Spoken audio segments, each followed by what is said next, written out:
Saudara, di tengah pemberlakuan PPKM level 3 di Jakarta, Polda Metro Jaya menghapuskan pemberlakuan Crowd Free Night di 10 titik di DKI Jakarta.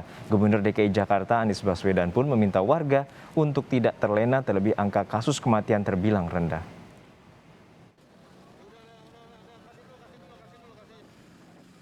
Aturan malam bebas keramaian atau Crowd Free Night dihapus Polda Metro Jaya. Alasannya, masyarakat dinilai sudah mulai sadar terhadap bahaya penyebaran COVID-19. Selain itu, masyarakat juga sudah mulai menegakkan disiplin protokol kesehatan. Sebelumnya, Polda Metro Jaya memberlakukan Crowd Free Night di 10 titik di DKI Jakarta guna mencegah kerumunan dan penularan COVID-19.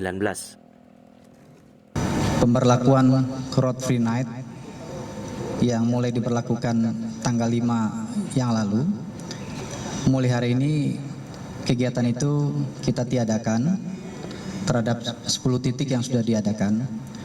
Namun Polda Metro tetap akan melakukan kegiatan patroli dan juga memberikan edukasi kepada masyarakat terkait pentingnya mentaati protokol kesehatan. Sebagai ganti Crowd Free Night, Polda Metro Jaya mulai menggelar patroli protokol kesehatan di sejumlah titik di ibu kota. Selain membubarkan kerumunan di jalan, tim gabungan juga menutup tempat hiburan yang melanggar prokes. Kasus COVID-19 di DKI Jakarta dalam beberapa hari terakhir mengalami peningkatan. Oleh karena itu, petugas gabungan yang terdiri dari TNI, Polri, dan Satpol PP menggelar patroli protokol kesehatan di sejumlah ruas jalan ibu kota. Patroli dimulai dari kawasan Sudirman Tamrin hingga Jalan Medan Merdeka Barat. Kita melaksanakan patroli skala besar untuk penegakan protokol kesehatan, pembubaran kerumunan dan sebagainya. Cara bertindak ini untuk menggantikan pola penyekatan dengan menggunakan Crowd Free Night yang selama beberapa hari ini sudah kita lakukan. Pelaksanaan Crowd Free Night selama 4 hari kemarin kita lihat cukup baik dan peningkatan disiplin masyarakat sudah kelihatan. Status PPKM di DKI Jakarta kini berstatus level 3. Di tengah peningkatan kasus harian, Gubernur Anies Baswedan meminta warga DKI Jakarta tidak terlena dengan angka kasus kematian yang rendah. Anies menambahkan, positivity rate di Jakarta masih belum bisa disebut aman karena penambahan kasus COVID-19 yang begitu cepat. Meski begitu, menurut Anies, jumlah testing di DKI Jakarta sangat tinggi, mencapai kisaran 35 hingga 40 kali lipat dari standar WHO. Jangan sampai membuat kita terlena, apalagi menyepelekan keadaan.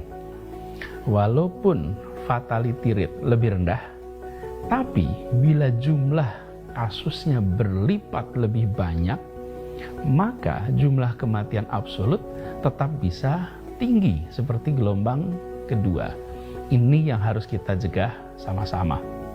Nah, Pemprov DKI Jakarta, kita bekerja bersama dengan amat erat dengan Polda Metro Jaya, Kodam Jaya, Kejaksaan Tinggi DKI Jakarta, mengantisipasi dan harapannya juga bisa mengelola kenaikan kasus pada gelombang ketiga ini.